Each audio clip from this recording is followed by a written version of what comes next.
Hey there, do you want to learn how to edit a macro using VBA in MS Excel, that too with an example? If yes, then this video is absolutely for you. Do watch it without the fail. In this video, I'm going to show you a very easy way to edit macro using a Visual Basic application embedded inside the MS Excel.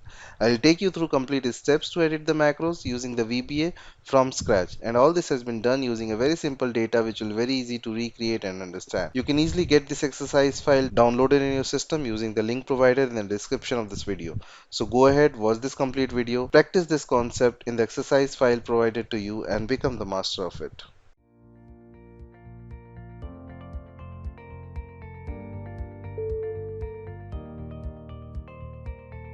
Hello everyone, welcome back to this Microsoft Excel tutorial journey with me on my Knowledge Factor YouTube channel. This is session number 145 and we are learning the Excel tool which can help us to automate the repetitive task in Microsoft Excel. So before we jump in and test the macro, there's a few things that I found that I want to make edits to. One, if you remember from our last video on recording the macro, I misspelled hire date here, right? I need to go on and correct that. Now, I don't want to re-record the macros and have to go back through all those steps again. This will just be a simple little fix and that will be made within the recording that Excel created for us on the last video. So the second thing I want to do is I want to adjust the column widths after I added the auto filter feature. I started covering up some of my column here. If you see, the ID is covered, names is covered, right? I just want to make them a little bit wider just to accommodate for the drop down menus that the auto filter creates. Now once again I can re-record that, but that's a lot of a step to go back through, right? But what if I go to make a couple of simple changes here and make those edits in the existing macro? That would be easier, right? Alright, so now to edit a macro, I'm going to go back to my developer tab, top of my screen, and along the developer tab, inside the code section, I'm going to open up the Visual Basic editor.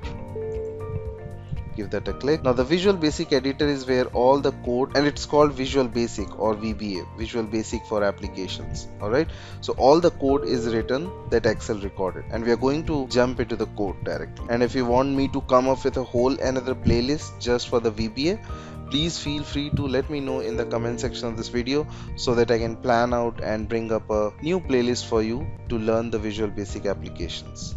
Okay, so what you're going to get here is a simple little taste and hopefully kick your curiosity about what you can do inside of Visual Basic. So I just gave that a click and this open up a completely separate window, brand new window. This is the Visual Basic application window. I'm going to maximize that. So along the left hand side I have got my project to explore and I'm going to scroll down. When you record a macro inside of Excel through the macro recorder, all the code gets stored inside of what's called the module. So Excel created this module for this. There's a single module in there, module 1, and if I give it a double click, it will open up that module, and all of this text here is the code that Excel generated while it was recording my steps. Now what I would suggest is you take a moment and just look through this. Just look through this, see what's available for you. Try to see if you understand the code written here and see what you can pick out to edit, right? Now what I want to do here is I want to edit the hire data. I need to make that say hire date. So I'm going to scroll down here. Now there's a line that says active cell dot formula R1C1, this one, hire data, and all I'm going to do is change that data to date. Let's change the A to E. That's it. So that's the first thing I want to change. Now if I keep scrolling down, there's all sorts of stuff in here. I did a bunch of formatting with my content. Here's a right turn on my currency style. Here is where I did my date format. Now right below that I have got where I started adjusting my column widths. Now below that I turned on the auto filter as well. So what I want to do here, really simple, is I'm going to take these columns, these 6 little lines here, right just to the column width. I will cut that out. I'm going to paste it right down below the auto filter line. So now the auto filter will turn on and then I will do the column width. Okay, so I have just changed the sequence. I have now got a hard coded value for the column width. I just want to get rid of these hard numbers, so let's get rid of these.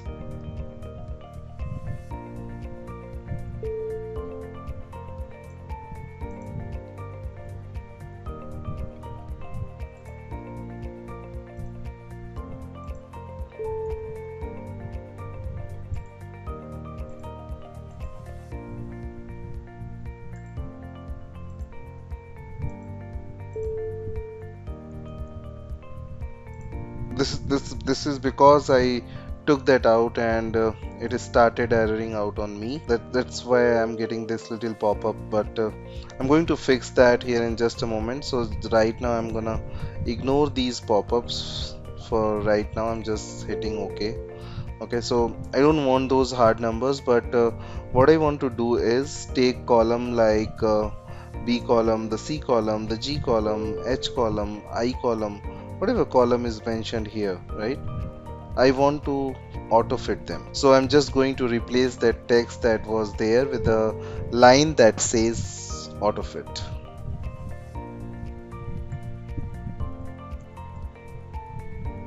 And you'll notice that every time I hit the enter key or the down arrow key, it's capitalizing the A and F in the autofit.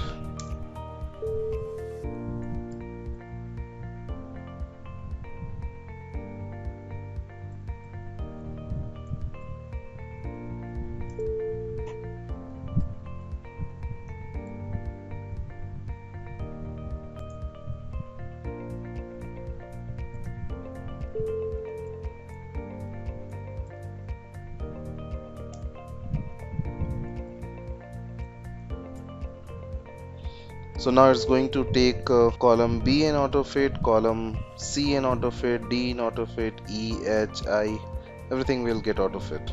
That means it's going to automatically adjust the largest thing inside that column.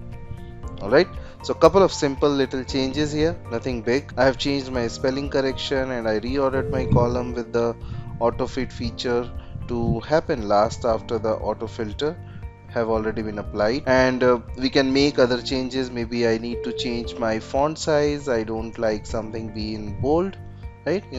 Take a moment and scroll through this list, see what's available to you, see what you can pick apart and decide the other stuff that I want to edit as well.